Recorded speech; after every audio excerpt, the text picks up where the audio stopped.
हम आचार्य रामचंद्र शुक्ल द्वारा रचित उत्साह निबंध पढ़ रहे हैं। निबंधकारों में शुक्ल जी का नाम बड़े मान सम्मान और आदर से लिया जाता है। वह बहुत अच्छे निबंध लेखनकार हैं।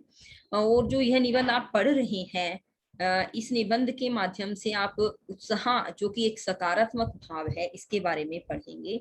अब तक हमने कई तरह के उत्साह का स्थान क्या है, उत्साह कहाँ कहाँ पाया जाता है, इससे जुड़ी हुई बहुत सी बातें हमने पढ़ी हैं। इसमें हमने साथ ही उत्साह के भेद के बारे में पढ़ा कि जो उत्साह है वो युद्ध में वीरता दिखाते वक्त दान वीरता या दया के समय भी दिखाया जाता है। इसके साथ साथ हमने उत्साह के बारे में पढ़ा कि जब हम कभी जीवन में कोई ऐसा कार्य ठीक होता है, जब हम उत्साह के बारे में पढ़ रहे हैं कि जहां हमें अपने मानसिक तनाव से जूझना पड़ता है, हमें समाज के, आप कह सकते हो, अपमान का सामना करना पड़ता है, उस समय भी अगर हम अपने कार्य पर डटे रहते हैं तो जो उत्साह है वह पूरी तरह से प्रस्फुटित होता है। अब वो ये कहते हैं कि जैसे उन्होंने कल फिर एक उदाहरण भी दिया कि यदि किसी मित्र के आगमन को सुनते ही आप खड़े होंगे और बस ऐसा कि ज्यादा आप कोई उत्साह नहीं दिखाएं, उत्साह नहीं कह सकते, हंस भी देंगे तो भी, लेकिन अगर हमें मित्र के आने का पता चला, उससे मिलने के लिए दौड़ पड़ेंगे, उसके प्रबंध करने में कि उसका स्वागत करना है, उसके लिए भोजन आदि की व्यवस्था करनी है, इन सब चीज में हम बड़े उत्साह के साथ, आनंद के साथ, खुशी के साथ जब हम कार्य करते हैं तो इसे हम उत्साह का दर्जा देते हैं। इसके साथ साथ फिर उन्होंने हमें जो है दान के बारे में भी बताया कि यदि दान श्रद्धावश किया जा रहा है या दयावश किया जा रहा है, तो एक लास्ट में जब हमने इसको, जितना कल हमने पढ़ा था उसके बारे में एक पंक्ति पढ़ी थी कि उत्साह एक यौगिक भाव है। यौगिक का अर्थ है कि दो चीजों को जोड़कर बनाया गया भाव है, साहस और आनंद। जब आप कहीं पर कोई भी कार्य कर रहे हैं जिसमें आपका या तो मानसिक साहस जुड़ा है या शारीरिक साहस जुड़ा है, और उस साहस के साथ जब आपका आनंद का मेल होता है, तब हमारे हृदय के अंदर, हमारे मन के अंदर उत्साह भाव जागृत होता है। यहाँ तक हम कल पढ़ चुके हैं। तो आइए अब हम आगे बढ़ते हैं कि जिस व्यक्ति या वस्तु पर प्रभाव डालने के लिए वीरता दिखाई जाती है, उसकी ओर उन्मुख कर्म होता है, और कर्म की ओर उन्मुख उत्साह नामक भाव होता है। सारांश यह है कि किसी व्यक्ति या वस्तु के साथ उत्साह का सीधा लगाव नहीं होता। समुद्र लांघने के लिए उत्साह के साथ हनुमान उठे हैं, इसका कारण समुद्र नहीं, समुद्र लांघने का विकट कर्म है। कर्म भावना ही उत्साह उत्पन्न करती है, वस्तु या व्यक्ति की भावना नहीं। अब उन्होंने एक उदाहरण दिया है कि विकट कर्म का अर्थ क्या है कि जो कठिन काम है, समुद्र लांघने के लिए हनुमान जी जब अपनी उड़ान भरते हैं तो वहां पर समुद्र जो है वह कारण नहीं है। उत्साह कहाँ पर दिखाई दे रहा है? उनके कार्य के अंदर। अर्थात जब हम कोई काम करने जा रहे हैं, उस जिस वस्तु या स्थान या व्यक्ति से हमारे काम का संबंध है, वहां से उत्साह नहीं होता। उत्साह का संबंध हमारे हृदय से, हमारे मन से होता है। क्या कहते हैं देखो, कि समुद्र, सारांश ये कि किसी व्यक्ति या वस्तु के साथ उत्साह का सीधा लगाव नहीं होता। उत्साह का लगाव क्या होता है? उस कार्य से होता है जो हमने करना होता है। अब आगे लेखक कहते हैं कि किसी कर्म के संबंध में जहां आनंद पूर्ण तत्परता दिखाई पड़ी कि हम उसे उत्साह कह देते हैं। कर्म के अनुष्ठान में जो आनंद होता है उसका विधान तीन रूपों में दिखाई देता है। उससे पहले भी उन्होंने इसका हिंट दिया है। इसका अर्थ क्या है कि जब हम किसी काम को, कर्म या काम एक ही बात है, जब हम आनंद के साथ तत्परता दिखाते हैं कि हम यह काम करना भी चाहते हैं और करेंगे भी, और इसको खुशी से भी करेंगे, तब हम उसे उत्साह कहते हैं। पर जो कर्म है उसका संबंध तीन रूपों में होता है। यह मोस्ट इम्पोर्टेंट है बेटा। आप जब इसका सार लिखेंगे तब ये तीनों पॉइंट्स आपको लिखने पड़ेंगे, और यह सप्रसंग व्याख्या के लिए भी आ सकता है कि कर्म भावना से उत्पन्न, कर्म के अनुष्ठान में जो आनंद होता है, आनंद हमें किस किस रूप में मिलता है, इसको लेखक ने बताया है कि कर्म भावना से उत्पन्न, फल भावना से उत्पन्न, और आगंतुक अर्थात विषयांतर से प्राप्त। इसका अर्थ क्या है बेटा कि जब आप कोई कर्म करना, काम करना चाह रहे हैं, काम करने की खुशी से जो आपको आनंद मिलता है, उस काम को करने के बाद उसका जो फल मिलेगा, उस फल मिलने की खुशी से जो आपको आनंद मिलता है। आगंतुक का अर्थ है आने वाला, अर्थात विषयांतर से प्राप्त, जो विषय है उसके अलावा किसी और तरीके से प्राप्त। विषयांतर का अर्थ है विषय से अंतर। जो आप विषय है, मान लो कोई आप काम कर रहे हैं, उस काम के अलावा आपको जब कोई आनंद मिलता है उसको विषयांतर कहते हैं। इसे विद्यार्थी है इस तरह से समझ सकते हैं बेटा, कि जैसे आपने कोई भी कक्षा में एडमिशन लिया और आपने यह कर्म करना शुरू कर दिया कि बहुत अच्छे से पढ़ करके अच्छे मार्क्स से पास होना है, अच्छे नंबर लेने, अच्छे से पढ़ना है, यह आपका कर्म हो गया। आपको पढ़ने की खुशी है, यह कर्म से उत्पन्न आनंद हो गया। फिर आपके मन में भावना क्या आई कि मैं मेहनत कर रहा हूं तो मेरे अच्छे मार्क्स आएंगे, यानी कि मार्क्स जो है वो आपका फल हो गया। वो अच्छे मार्क्स आने की खुशी से जो आनंद है। इसके अलावा क्या है, विषयांतर का अर्थ है कि आपकी शिक्षा है, शिक्षा का फल है। विषयांतर का अर्थ क्या है कि जब आपके अच्छे मार्क्स आएंगे तो आपको कई जगह सम्मानित किया जाएगा, कहीं आपको उपहार आदि मिलेंगे। तो ये क्या है, आपके पढ़ाई और उसके फल के अलावा जो आपको कुछ प्राप्त होने की उम्मीद है, या इसके बीच में आप कोई बार होता है कि हम जो सोच रहे हैं उसके अंदर कोई बाधा भी आ सकती है, तो उससे बाधा आएगी तो हमें कोई खुशी नहीं होती। तो जब हमें कुछ अच्छा और अधिक मिलने की आवश्यकता उम्मीद होती है, उससे जो आनंद होता है उसको हम विषयांतर आनंद कहते हैं। कि फल की विशेष आसक्ति से कर्म के लाघव की वासना उत्पन्न होती है। चित्त में यही आता है कि कर्म बहुत सरल करना पड़े और फल बहुत सा मिल जाए। अब इन्होंने अब तक सिर्फ कर्म के बारे में बताया, अब वो बता रहे हैं कि अगर हम काम करते समय फल की विशेष आसक्ति लगाते हैं कि हमें यह फल मिलेगा, अर्थात हम काम कर रहे हैं लेकिन काम के साथ साथ हम ज्यादा ध्यान कहाँ दे रहे हैं कि हमें इसका यह फल मिलेगा, तो चित्त में हमें क्या बात आने लगती है कि काम बहुत सरल करना पड़े, अर्थात मेहनत ना करनी पड़े और फल बहुत अच्छा सा मिल जाए।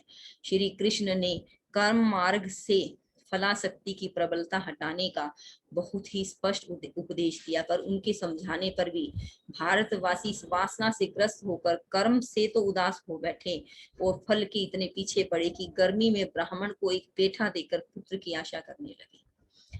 अब देखिए श्री कृष्ण के निष्काम कर्म योग का यह जिक्र कर रहे हैं, अर्थात उस तरफ संकेत करते जा रहे हैं कि श्री कृष्ण ने निष्काम कर्म योग की बात कही और उसमें क्या कहा कि हमें किसी भी कर्म की आसक्ति नहीं रखनी चाहिए, न ही फल की इच्छा रखनी चाहिए। कि कर्म किए जा फल की इच्छा मत रख तू इंसान, कर्मण्येवाधिकारस्ते मा फलेषु कदाचन। कि हे मानव तेरा सिर्फ कर्म करने पर अधिकार है, उसके फल पर नहीं है। किस काम का क्या फल मिलेगा, किस कर्म का क्या फल मिलेगा, यह बात सिर्फ और सिर्फ कुदरत माने, ईश्वर माने, उसके अधीन है। हालांकि जो हम कर्म करते हैं फल उसके हिसाब से ही मिलता है, कब मिलेगा, क्या मिलेगा, किस रूप में मिलेगा, इसका किसी को नहीं पता। मनुष्य स्वतंत्र है तो वो सिर्फ कर्म करने के लिए ही है। तो कहते हैं कि श्री कृष्ण ने उसके बाद फिर निष्काम कर्म, कभी कर्म भी करना है, फल की आसक्ति भी नहीं करनी, और कर्म करने में भी स्वाभिमान म की भावना नहीं रखनी, उसमें भी निष्काम भाव से कर्म करना है। तो कहते हैं कि बहुत कोशिश की, उपदेश भी दिया, पूरी गीता सुना डाली, लेकिन जो भारतवासी हैं उन्होंने क्या कहा कि कर्म तो हमें नहीं करना चाहिए। निष्काम कर्म का अर्थ है उन्होंने क्या माना, हमें काम नहीं करना चाहिए, और फल के इतने पीछे पड़े कि उन्हें लगता है कि फल ही मिलना चाहिए। कहते हैं ना कि जब हमें फल में विशेष आसक्ति हो तो हम उसके इतना पीछे पड़ गए कि गर्मी में ब्राह्मण को एक पेठा देकर हम सोचते हैं कि मतलब ऐसा लोगों की भावना है कि यह दान पुण्य करने से पुत्र मिल जाएगा, 4 आने रोज का अनुष्ठान करा के व्यापार में लाभ मिल जाएगा, शत्रु पर विजय मिल जाएगी, रोग से मुक्ति, धन धान्य की वृद्धि, तथा और भी न जाने क्या क्या चाहने लगे। आसक्ति प्रस्तुत या उपस्थित वस्तुओं में ही ठीक कही जा सकती है। कर्म सामने उपस्थित रहता है, उससे आसक्ति उसी में चाहिए, फल दूर रहता है, इससे उसकी और कर्म की लक्ष्य काफी है। जिस आनंद से कर्म की उत्तेजना होती है और जो आनंद कर्म करते समय तक बराबर चला चलता है, उसी का नाम उत्साह है। पूरी इन्होंने आप ये देखिए कि निबंध का सार भी इन पंक्तियों में दिया है, जीवन का सार भी इसमें दिया है कि आसक्ति प्रस्तुत या उपस्थित वस्तु में ही ठीक कही जा सकती है। कि जो चीज हमारे पास है, समीप है, दिखाई देती है, उपस्थित का मतलब हमारे आस सामने है, उपस्थित का अर्थ क्या होता है, हमारे सामने हाजिर है, उसी में ही हमारी आसक्ति हो सकती है। हम देख ही नहीं पा रहे, उसमें हमारा प्रेम कैसे हो सकता है। तो लेखक ने कहा है कि कर्म सामने उपस्थित होता है। देखिए ये बात लिखी हुई है कि कर्म सामने उपस्थित रहता है, इसमें इससे आसक्ति उसी में चाहिए। जब हम कोई काम कर रहे हैं तो वह हमारे सामने है, तो हमें आसक्ति अर्थात लगाव प्रेम भी कर्म में करना चाहिए। फल तो दूर होता है, क्योंकि काम होने के बाद उसका, जैसे कि आपके सामने आप पढ़ाई करें, आपकी पुस्तकें आपके सामने है, आपका पढ़ना आपका कर्म है, वह आपके सामने, पुस्तकों से आप प्रेम कर सकते हैं, आप पढ़ सकते हैं, आपको सामने दिखाई दे रही है। जबकि उसका जो फल है, जब आपके एग्जाम होंगे, उसका फिर रिजल्ट पता नहीं कब आएगा, तो वो दूर होता है। इसलिए हमें उसमें आसक्ति नहीं रखनी चाहिए। कर्म का लक्ष्य ही काफी है। जिस आनंद से कर्म की उत्तेजना होती है और जो आनंद कर्म करते समय तक बराबर चला चलता है, उसी का नाम उत्साह है। किसी कार्य की सफलता के अंतिम क्षण तक जब हम कर्म में पूरी आनंद की अनुभूति करते हैं, पूरी उत्तेजना के साथ करते हैं, उत्तेजना का अर्थ है पूरी उत्सुकता से, लगन से जब हम काम करते हैं, तब लेखक ने कहा कि उस भाव को हम उत्साह कहते हैं। कर्म के मार्ग पर आनंद पूर्वक चलता हुआ उत्साही मनुष्य यदि अंतिम फल तक न भी पहुंचे, तो भी उसकी दशा कर्म न करने वाले की अपेक्षा अधिकतर अवस्थाओं में अच्छी रहेगी, क्योंकि एक कर्म काल में उसका जीवन बीता, संतोष या आनंद में बीता, उसके उपरांत फल की अप्राप्ति पर भी उसे यह पछतावा न रहा कि मैंने प्रयत्न नहीं किया। अब जो बच्चे, जो छात्र थोड़ी सी असफलता से घबरा जाते हैं, यह पंक्तियां उनके लिए है कि वो कहते हैं कि जब आप कोई काम कर रहे हैं और खुशी से कर रहे हैं, और जिस मनुष्य के अंदर उत्साह भाव है, तो अगर वह अंतिम फल तक न भी पहुंचे, अर्थात उसे फल की प्राप्ति न भी हो, तो भी उसकी जो दशा है वह कर्म न करने वाले की अपेक्षा अधिकतर अवस्थाओं में अच्छी रहेगी। अब वो आगे बता रहे हैं कि जो इसने काम नहीं किया और जिसने काम किया, दोनों में से काम करने वाला व्यक्ति ज्यादा सुखी रहेगा, उसकी अवस्था, उसकी सोच ज्यादा अच्छी रहेगी। कैसे रहेगी ये बताते हैं कि एक तो उसके मन में ये है कि उसका, एक तो खाली बैठे रहते, काम किया ही नहीं होता, तो जीवन में कोई कुछ बचता नहीं है। अगर कर्म काल का अर्थ है कि उसने कोई काम करने में जीवन बिताया, तो वह सार्थक हो गया। संतोष या आनंद में बीता, जब आप काम कर रहे हैं तो आपके मन में एक संतोष होता है, एक उम्मीद होती है, एक आनंद होता है कि आप काम कर रहे हैं। उसके उपरांत फल की अप्राप्ति का अर्थ है फल प्राप्त नहीं हुआ, तो भी हमें यह पछतावा नहीं रहता जीवन भर कि मैंने प्रयत्न नहीं किया, कि काश कोशिश तो की होती, क्या पता जीत भी जाते, काश कोशिश तो की होती, क्या पता जीत भी जाते। यह भाव, इस बात का जो पछतावा है, वह हमारे मन से, जीवन से चला जाता है। तो इसलिए लेखक का ध्यान क्या है कि काम करना भी चाहिए और आनंद पूर्वक उत्साह के साथ भी करना चाहिए।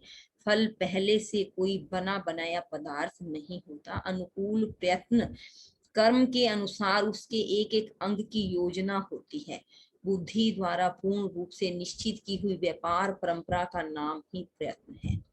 अब उन्होंने देखो आगे बताया है कि फल जो है, किसी भी चीज का फल जो है, कोई बनाया बनाया पदार्थ नहीं होता कि आपने उठा लिया और ले लिया। उसके लिए अनुकूल प्रयत्न कर्म के अनुसार एक एक अंग की योजना होती है। कि जैसे पहले आपने कोई काम करने की इच्छा बनाई, फिर उस काम को करने के लिए प्रयत्न, अनुकूल प्रयत्न, अनुकूल प्रयत्न का अर्थ है कि उस काम को सफल होने के लिए जिस तरह के कार्य की जरूरत है, उस तरह का कार्य किया। अनुकूल प्रयत्न कर्म के अनुसार उसके एक एक अंग की योजना होती है। कि मान लो किसी भी कार्य को करने के लिए इतने इतने काम करने पड़ेंगे। योजना का अर्थ है कि एक काम को करने के लिए 10 तरह के काम, एफर्ट्स डालने पड़ेंगे, कर्म करने पड़ेंगे, तब कहीं जा करके उस फल के बारे में सोचा जाता है। बुद्धि द्वारा पूर्ण रूप से निश्चित की हुई व्यापार परंपरा। व्यापार परंपरा का अर्थ क्या होता है कि जो काम आपने करना है उसका, मान लो किसी ने एक मकान बनाना है, अगर कोई इंसान बैठ के पूरे उत्साह के साथ सोचता रहे कि मकान बनाना है, मकान बनाना है, तो वह बना नहीं सकता। लेकिन अगर उसने पूरे उत्साह के साथ सोचा और फिर उसके लिए उसने प्रयत्न किया, और प्रयत्न में फिर क्या, व्यापार परंपरा का अर्थ क्या कि उसमें प्रयत्न में उसको उसको मतलब मकान को बनाने वाले मजदूर मिस्त्री ढूंढने पड़ेंगे, उसके लिए जो जरूरी आवश्यक सामान है वो लेना पड़ेगा, उसमें कितनी धनराशि की जरूरत है। अर्थात जब आप एक प्लान्ड वे में कोई काम को करते हैं, बुद्धि के द्वारा सोच करके निश्चित रूप से कि इस काम की सफलता के लिए यह कार्य किया जाना आवश्यक है, उसी को हम प्रयत्न करते हैं। अर्थात किसी काम की दिशा में किसी काम के सफलता की दिशा में जिस जिस कर्म की जरूरत है उस कर्म को पूरी बुद्धि से सोच करके, विचार करके, निश्चित करके जब काम किया जाता है उसे हम प्रयत्न करते हैं। किसी मनुष्य के घर का कोई प्राणी बीमार है, वह वैद्यों के यहाँ से जब तक औषधि ला ला कर रोगी को देता जाता है और इधर उधर दौड़ धूप करता जाता है, तब तक उसके चित्त में जो संतोष रहता है, प्रत्येक नए उपचार के साथ जो आनंद का उन्मेष होता रहता है, यह उसे कदापि न प्राप्त होता यदि वहां रोता हुआ बैठा रहता। अब उन्होंने एक उदाहरण दे दिया कि कई बार कोई व्यक्ति जो है, एक असाध्य रोग होता है मान लो कि जिसका कोई इलाज नहीं है, लेकिन यदि वो हाथ पर हाथ बैठकर रख लेता, बैठा रहता, रोकना ही रहता, तो कुछ संभव नहीं था। उससे अच्छी स्थिति उस व्यक्ति की होती है कि जो अपने रोगी को ठीक करने के लिए जहां जो बन पड़ता है, जहां उससे जो बन पड़ता है वह करता है, दवाई भी लाता है, सेवा भी करता है, इलाज भी करवाता है, दौड़ धूप भाग दौड़ भी करता है। उसके मन में एक संतोष है कि हाँ मैं प्रयास कर रहा हूँ। जैसे पहले कोई बड़े बूढ़े की और की घर में कोई बात होती थी बीमार, भाई सेवा का तो मौका ही नहीं मिला, ऐसा कहते थे कि कोई अचानक। जबकि यूं है कि काश हमें कोई बीमारी पता होती, तकलीफ पता होती या कुछ बताया होता तो हम उसका इलाज करा लेते, मन की तो निकाल लेते, मन में पछतावा तो न रहता। अभी आपने ऊपर पढ़ा कि जब तक हम कोई काम करते हैं तो मन में कम से कम यह बात तो होती है कि काश मैंने प्रयास ही किया होता। तो क्या कहते हैं, उन्मेष होता रहता, आनंद का उन्मेष। उन्मेष शब्द का अर्थ क्या है बेटा? शिखर। कि आप आनंद की परिसीमा पर, शिखर पर होते हैं, आपके अंदर एक आनंद उमड़ता रहता है, वो उसको नहीं होता जो बैठकर रोता रहता है। प्रयत्न की अवस्था में उसके जीवन का जितना अंश संतोष, आशा और उत्साह में बीता, अप्रयत्न की दशा में उतना ही अंश केवल शोक और दुख में कटा। पूरी पंक्ति को मैं फिर पढ़ूंगी, ध्यान से सुनेंगे बेटा। कि जब आप प्रयत्न अर्थात किसी काम को पूरी लगन, पूरे निश्चय के साथ, वेल प्लान्ड तरीके के साथ कर रहे हैं, उस व्यक्ति का जिस दौरान आपने वह प्रयत्न किया, वह काम किया, प्लानिंग की, वो आपके जीवन का अंश संतोष, आशा और उत्साह में बीतता है। जबकि अगर आप प्रयत्न नहीं कर रहे, अप्रयत्न कर, जब आप प्रयत्न नहीं कर रहे, उस दशा में उतना ही अंश केवल शोक, दुख में कटता। इसके अतिरिक्त रोगी के न अच्छे होने की दशा में भी वह आत्मग्लानि की उस कठोर दुख से बचा रहेगा जो उसे जीवन भर यह सोच सोच कर होता कि मैंने पूरा प्रयत्न नहीं किया। पूरा अब तक जो आपको पढ़ाया गया उसमें सार क्या बताना चाहा है लेखक ने, कि जब आपका जीवन, आपको मन में ये होता है कि आपने प्रयत्न नहीं किया, कोशिश नहीं की, मेहनत नहीं की, ऐसी स्थिति के अंदर जो आत्मग्लानि होती है, अपने मन के अंदर पछतावा होता है, आत्मग्लानि का अर्थ होता है पछतावा है, तो आप जीवन भर यह सोचते रहते हैं कि काश मैंने कोशिश की होती, काश मैंने पूरा प्रयत्न किया होता, काश मैंने यह काम कर लिया होता। अगर आप एक बार काम कर लेते हैं, प्रयास कर लेते हैं, बेशक आपको सफलता ना मिले तो भी आपके मन में एक संतोष होता है, उत्साह का भाव होता है। जब तक आप काम करें तब तक तो पक्का उत्साह, तो रिजल्ट की तो बाद में पता चलती है। तो इसका अर्थ क्या है, लेखक कहना चाह रहा है कि हर स्थिति में कर्म करना, और यदि काम करना ही है तो उसको खुशी से करना ही मनुष्य जीवन का सच्चा सार है। या कह सकते हैं कि जीवन में खुश रहने का सबसे अच्छा साधन यह है कि जब जो काम करने का आपके सामने मौका आए, उस मौके का लाभ उठा करके अपनी पूरी लगन से, पूरी योजना से निश्चित हो करके हमें वह काम करने का प्रयास तब तक करना चाहिए जब तक कि उसके फल की प्राप्ति का अवसर न आ जाए। एक जगह मैंने एक आर्टिकल में पढ़ा था, वो मैं बता दूं आपको, कि जीवन में हर काम का प्रयास हमें 100% रिजल्ट मिलेगा, मतलब हम पक्का कामयाब होंगे 100% के अनुसार हमें काम करना चाहिए और रिजल्ट 0 के लिए तैयार रहना चाहिए। इसका अर्थ क्या है कि अगर हम कोई काम कर रहे हैं, लगन और मेहनत कितनी होनी चाहिए, काम करने में उत्साह और आनंद कितना होना चाहिए कि 100% रिजल्ट है। और अगर रिजल्ट हमें 0 भी नहीं मिला तो भी हम अपने आप को व्यथित न करें, कष्ट में न रखें, यह जीवन जीने का सही तरीका है।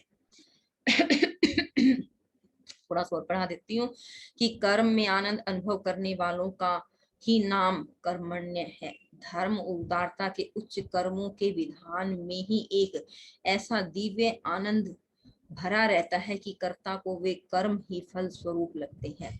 अत्याचार का दमन और क्लेश का शमन करते हुए चित्त में जो उल्लास और तुष्टि होती है, वही लोकोपकारी कर्म वीर का सच्चा सुख है। उसके लिए सुख तब तक के लिए रुका नहीं रहता कि जब तक कि फल प्राप्त न हो जाए, बल्कि उस समय से थोड़ा थोड़ा करके मिलने लगता है जब से वह कर्म की ओर हाथ बटाता है।